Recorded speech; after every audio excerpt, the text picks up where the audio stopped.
Sheikh Abdullah, A Bundle of Contradictions. Book authored by M. Saleem Pandit, a prominent journalist and author. Sheikh Abdullah is often characterized as a bundle of contradictions, highlighting the complexities of both his personal character and political life. He skillfully balanced conflicting traits, attempting to function as a Muslim leader while projecting a secular image to align himself with the Indian Congress. He aimed to leverage this relationship against Muslim Pakistan and carve out the Kashmir Valley as an independent region for himself, contemplating a future trade of Jammu and Ladakh with India.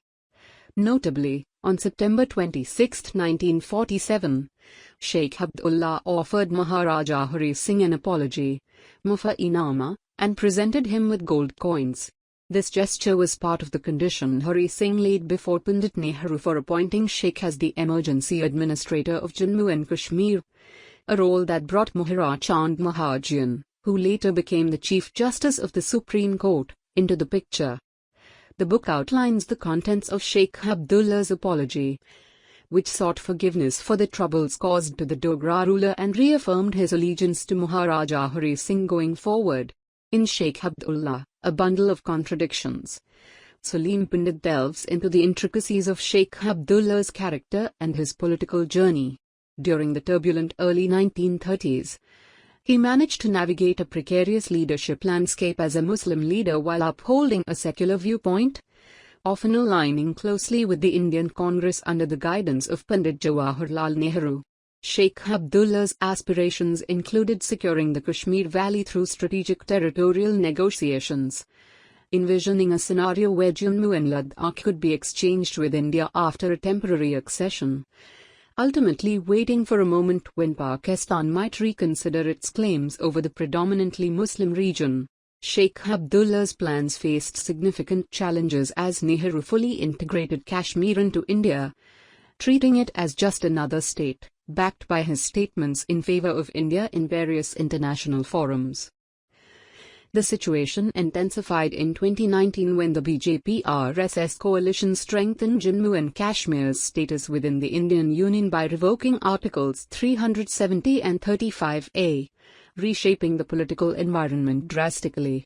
Ironically, the current leaders from Abdullah's lineage now seek statehood for Jammu and Kashmir within the Indian framework.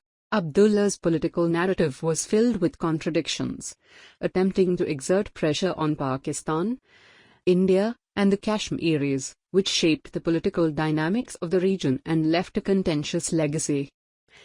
The book Sheikh Abdullah, A Bundle of Contradictions details his journey from a modest school teacher to an emergency administrator, eventually becoming the Prime Minister of Jammu and Kashmir, appointed with the approval of the autocratic ruler Maharaja Hari Singh and Nehru. The book also captures Sheikh Abdullah's lack of tolerance for dissent during his rule from 1947 to 1953.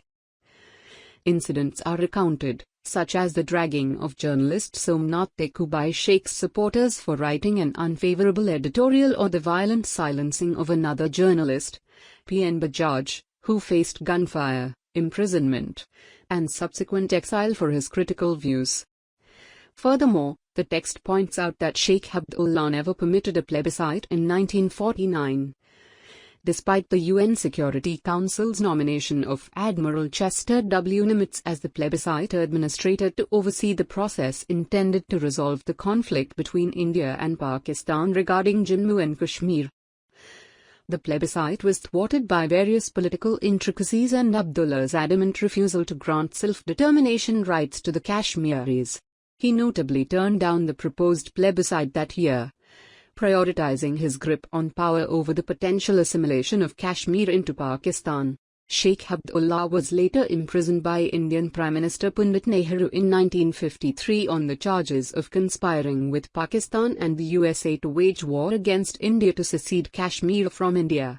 Sheikh was even accused of getting money, weapons, and other material to be used against India from Pakistani military intelligence.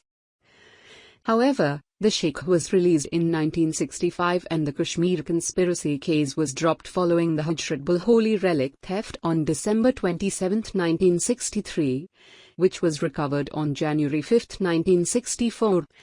But the agitation orchestrated by his supporters continued till Sheikh Abdullah was released by Prime Minister Nehru.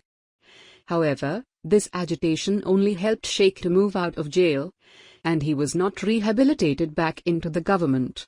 This compelled Sheikh Abdullah to come down to his knees to enter into the Delhi Accord with Prime Minister Indira Gandhi in 1975, where he got his nomination as Chief Minister of the state. In 1982, near the end of his life, Abdullah expressed regrets about his misleading roles and actions, comparing them to witchcraft and reflecting on the divine-like aspirations he held for the liberation of Kashmiri Muslims.